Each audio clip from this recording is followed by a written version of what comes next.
In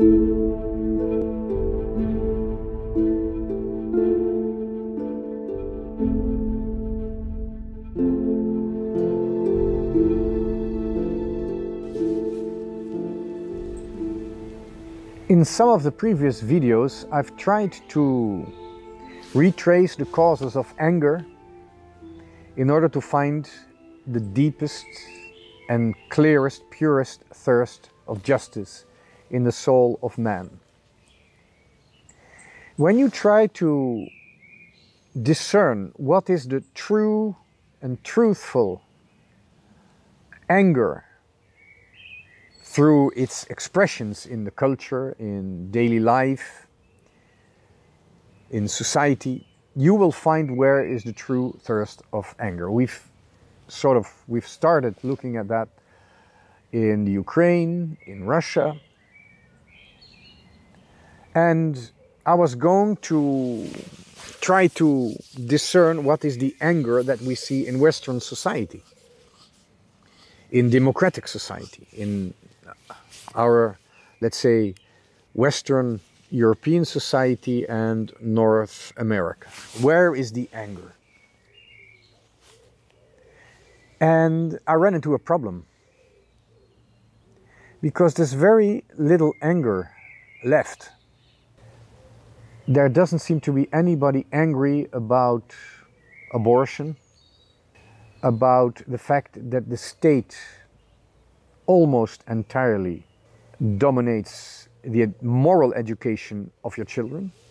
The moral education of your children is imposed by the state, especially in moral issues that concern making babies, or rather not making babies, to avoid making babies.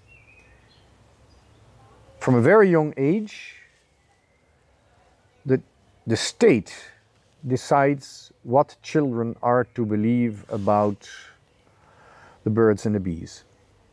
There's nobody angry about it. I cannot see any parents really protesting openly against it. Same thing for abortion. There doesn't seem to be any real anger in our society. The real anger that we've seen in this country over the last few months is anger about not being able to party. Parties were forbidden because of the crisis of the Chinese virus. And that was the only thing that was considered in a gross injustice. So people protested against it. But elsewhere, it's very hard to find any intelligent, rational expression of anger in our society. That means there are three possibilities, three options. Either we are already living in a perfectly fair society, or, second possibility, we are living in an illusion. We are dreaming that we are actually living in a perfectly fair and just society. And the third possibility is that we have grown so indifferent that we don't care where we live, how our society is structured, as long as we can consume, as long as we can get as much as possible without labor, without trouble, without sacrifice. It might be that, and probably it's the combination of the three. Probably we actually are living in a relatively fair and just society. Secondly, probably also the virtual reality, which means the unreal idea. It's not a reality. The virtual, you can rather call it anti-reality, has taken over our thoughts, our feeling, our emotions. In a certain way, we express our emotions and our thoughts and our ideals and also our bad sides in a virtual non-reality. In our fantasy. It's possible that fantasy has also taken over our lives so much that we actually think that we are living in a fair society. And the third possibility certainly also does play a role. This devastating indifference around us. Nobody angry about abortion. Nobody even curious about what abortion looks like. What it really materially looks like, an aborted child. No curiosity, no anger, no sense of injustice. And the same thing for the education of our children. Children at school learn very quickly what they must think, because of state ideology, about the difference between man and woman, or rather that there is no difference between men and women, that you can decide that for yourself without any regard for nature. And of course they also have to know not as much that where the children are from, but how to avoid having children. That very intimate and very decisive part of our moral education is now imposed by the state. And the fact that the state wants to impose its ideology is not so surprising. We've seen that since the French Revolution everywhere. But the fact that nobody resists, and the incredible indifference that surrounds this topic, that's the amazing thing. Where is the anger? I haven't found it. And in fact, it brings me also into the sphere of Christianity, because the lack of anger is just a symptom, I think, of something much more important and much more, I would say, primordial. The lack of anger is related to the lack of natural religion. Natural, what the theologians used to call the virtue of religion. That means even without the Christian revelation, man has a very religious inclination. His whole life has an extremely strong religious dimension. And because anger transcends, in a way, wants to transcend the existing situation, it's very close, it's very strongly related to natural religion, which wants to pass beyond appearances of this reality. Natural religion, or the virtue of religion, means an openness towards what is beyond the changing world, beyond appearances, and therefore wants to re-establish a link, hence the word religion, with the invisible powers of this world, especially the omnipotence of the Creator, and possibly a Redeemer.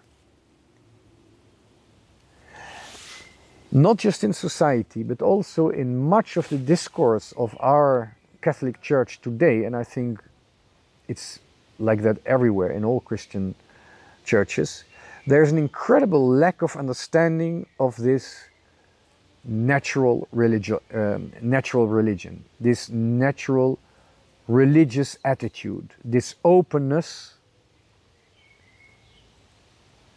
towards the invisible reality. And this openness is expressing itself in culture, in the attitude of man. And because anger is in a certain way also going beyond reality, it doesn't accept reality as it is, because anger finds that reality unjust. Because of that, actually, anger and the virtue of religion are very much related.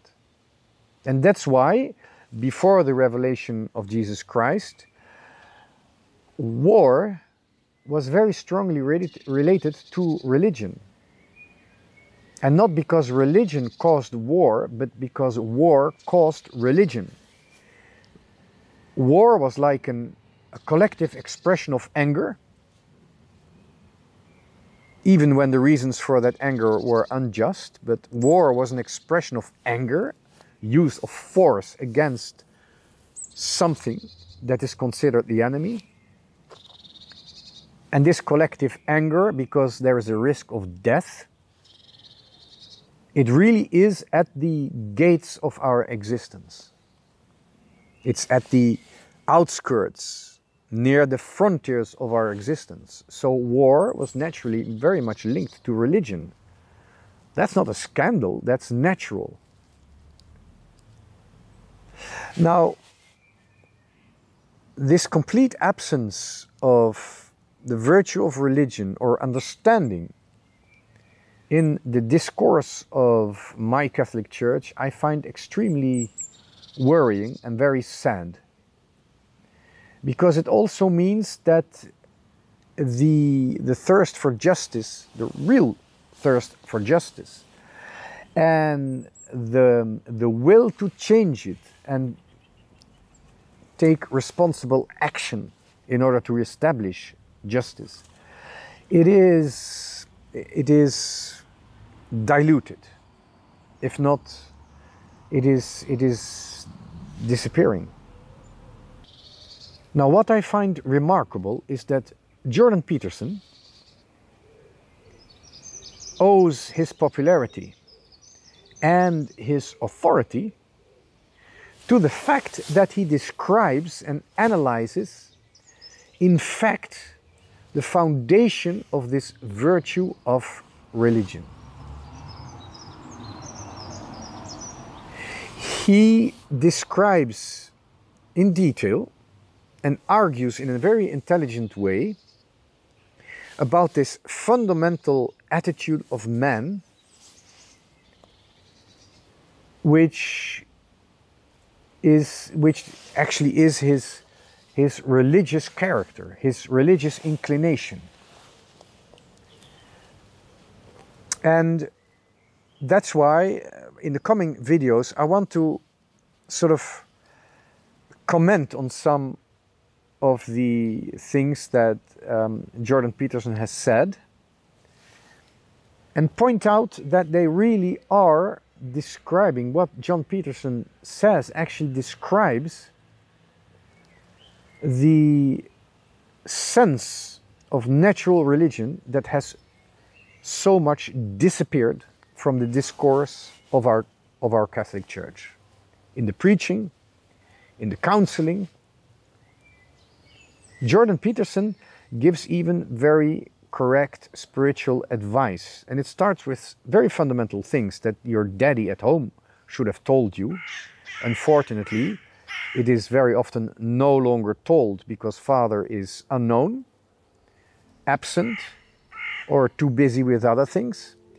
But Jordan Peterson starts with very fundamental elements of a fatherly education, I would almost say patriarchal education. And then he shows the opening up for the absolute. And a lot of things he describes and that he encourages us to live, they have been lived by Christ. And so they have been lived in a completely different light.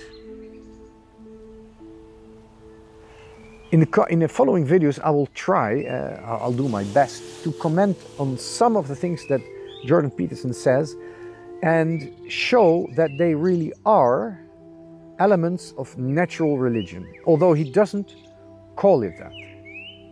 Jordan Peterson is not a theologian,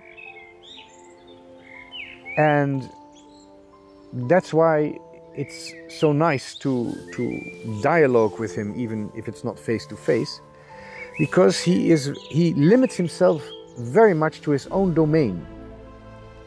He sees very clearly the frontiers of his own domain. He doesn't deal, it's not his competence to deal with theology or with metaphysics, but he stands on the frontiers of his own competence, and that's why he can so fruitfully dialogue with other competences, with other specialities, with other expertise, because he has the humility to stay in his own domain.